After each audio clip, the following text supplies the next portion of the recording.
For the beginning, there is directly an assignment for us, or a question. Who of you has been or is currently in a relationship? Please raise your hands. Has been. Everyone, I guess, huh? Alright. And who of you has already experienced a relationship that at some point you had a fight with your partner, the whole thing escalated, and afterwards you were thinking like, how did this happen? All of us. Great, so you're not alone. Let me share you an example from me. A few years ago I had a girlfriend, and a very common thing was that she experienced something very worrisome, and she came to me and she was crying or very sad, and she said, "Oh Max, I have problems with school or with my parents or with anyone else, or how many holes are in the cheese." And I was then just trying to calm her down. Of course, as the man, you try to give her rational advice, and you say, "Hey, but you could do this and that," and she was continuing to say, "No, but help me, help me, help me." At some point, there was that switch, where it switched from help me to you can't actually help me. And then she became angry at me for not being, properly reacting to her emotions.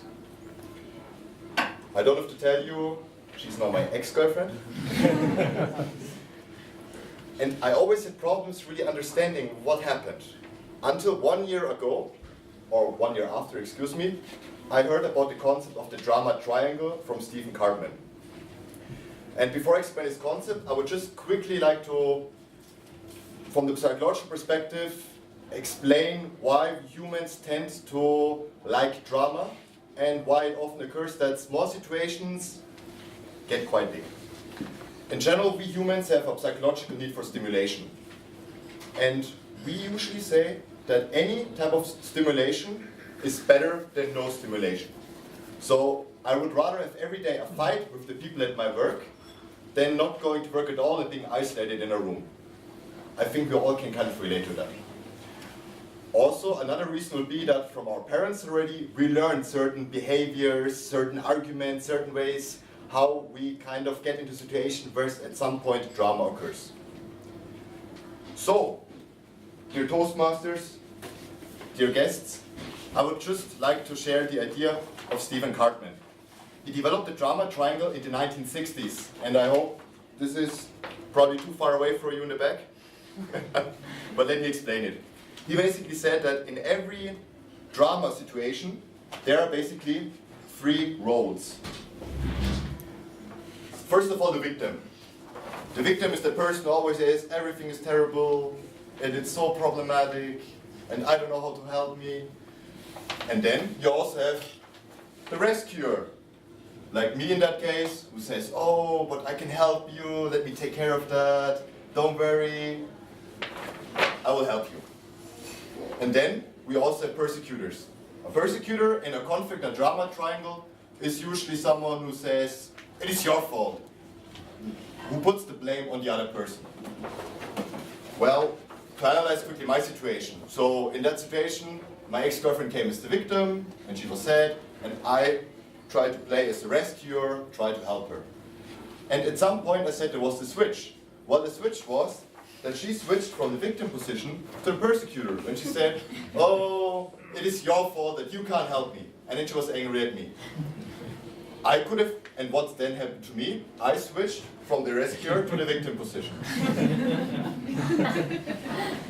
Is this funny?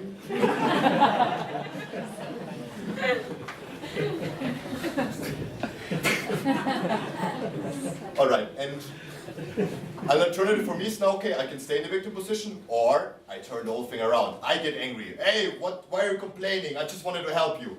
And then what happens? I go into the persecutor position. It often ended up with door slamming and one person being really angry about the other.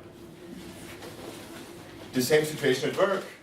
Someone is always never, or a boy or girl never gets his or her work done. And you try to, and they say, "Oh, it's so hard and difficult and I have to do this and that." So we say, "Okay, well, I will help you." On the next day, you helped, you did a lot of work, and that person then comes back to you and says, "Oh, well, actually there were some mistakes and I had to change that and that was not so good." You feel bad, right? Same situation, switch from the victim to the persecutor. So, the solution to this kind of situation? Well, first of all, it is very good to understand a concept, right? To say, well, there are basically only 3 roles in any drama, in any argument. You can either be a victim, a persecutor, or a rescuer. And then it's also good to share it with your spouse, maybe, because you could at some point say, hey, well, do we want to play drama triangle today, or just watch the movie? The second step that you could also do is to just step out of the drama triangle. Well, how do I do this? For instance, if the other person comes and has the problems, is a victim, and wants to put you in kind of rescue position, or in any other of those 3 positions, well, you can say, well, what do you actually expect me to do right now? Should I be like cheering you up? Should I give you smart advice? Or should I just shut up? And just by being able to reflect on that position, it always helps to kind of already help you to get out of this conflict. Another method is then just to already look at people who kind of smell like trouble. I mean, you have, every one of you has neighbors, and I'm maybe not the only person who had like some old grumpy grandmother or grandfather who every time I made a bit of noise came out shouting or calling the police. Well, what were they? Kind of victim, persecutor, right?